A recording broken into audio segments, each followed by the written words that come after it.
Some of you will remember we did an interview last month with a principal at a primary school in Masterton who was brave enough to speak out about his issues with some of the Ministry of Education's new gender policies around bathrooms. That interview's had great engagement, actually. I looked back at it last night. It's done over 10,000 replays on YouTube.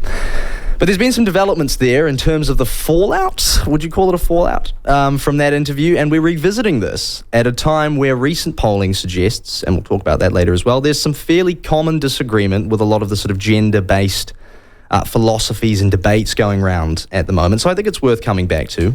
And we're joined now, if he can hear me, and we can get him on, by Solway Primary School Principal Mark Bridges. Mark, can you hear me? Welcome back to the show, mate. Yeah. Sure, Ben. Good to be back again. Good stuff. Now, for those who haven't sort of heard our first discussion with you, Mark, what exactly was your issue with the Ministry of Education? What correspondence did you have with them? So the initial incident I had was, like many schools that have growth, we've got new buildings, and someone decided that all new builds on school grounds would be, all toilets would be gender neutral. So my issue was just the fact that we had gender neutral toilets. It actually wasn't so much the labels on the doors. I literally just wanted the little boys at school to be able to use a urinal. So effectively, the Ministry of Education said there's going to be no more urinals in schools. They'll all be gender neutral. That's right. And did they? Sorry, I can't quite remember. Did they give you a reason why that policy had come in and why they were no longer allowing unisex bathrooms in new builds? No, and in fact, no one really even knew who brought that in, not the people that I was speaking to. In the end, after I provided quite a bit of research, for instance, in the UK, the equivalent of their Official Information Act, 90% of all assaults occur in gender-neutral toilets that occur in bathrooms. But eventually they caved in and they just said, we've just got to build these things, but you can put whatever labels on the doors you want to once they're built. Yeah. And so they kind of gave you that out in the end after pushing back. Yeah. I still don't have a urinal, but there's a boys and a girls space. So you do have that now. You've got the bathrooms that your sort of school community wanted. And now I'm interested as well. I think we did touch on this on this last interview, but you had the support, am I right, of your sort of school community and your board when you came back to the ministry on this. This wasn't just your kind of hot reckons. No. In fact, I was surprised and have been surprised over the last year or two, even those parents who one would consider woke actually had pretty traditional views on these things.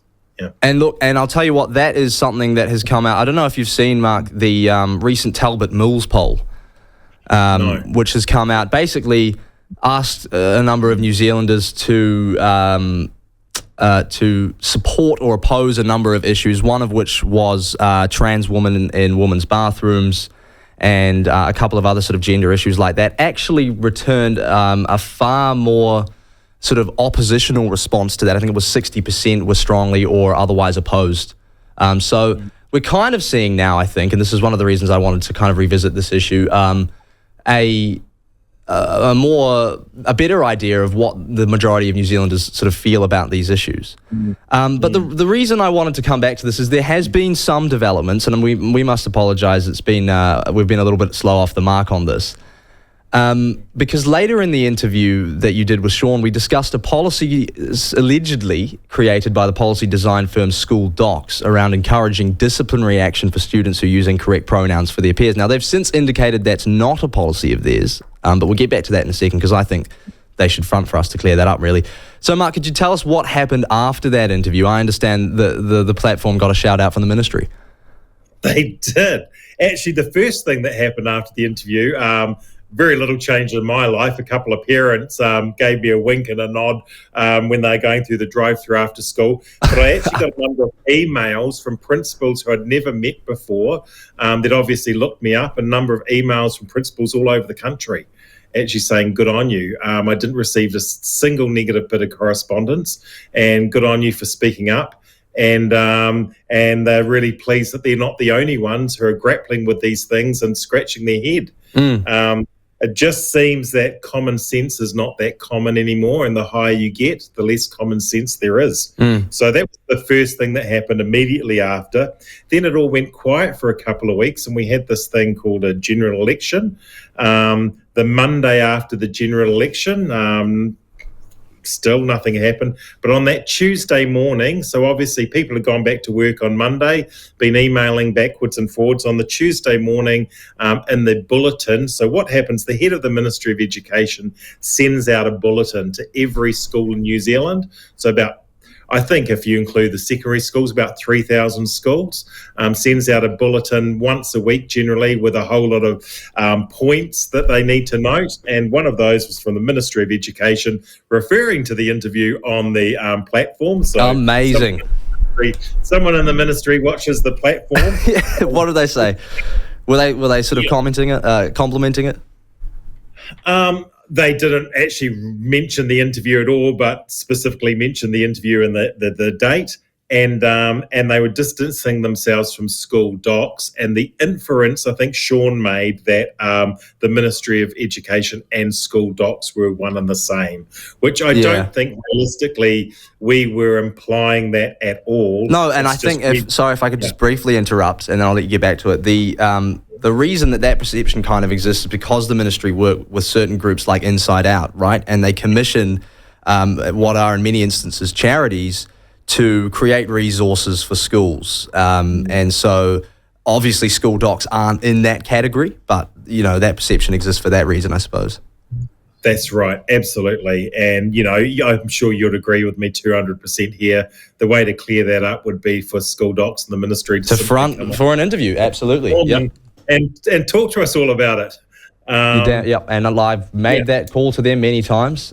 Still not interested, but I'm going to do it again actually after this interview, because I think that they should. I think they should front. Anyway, continue. They send out that release to all schools, distancing themselves from school docs. To all the schools and most principals who probably had no idea about what was going on there.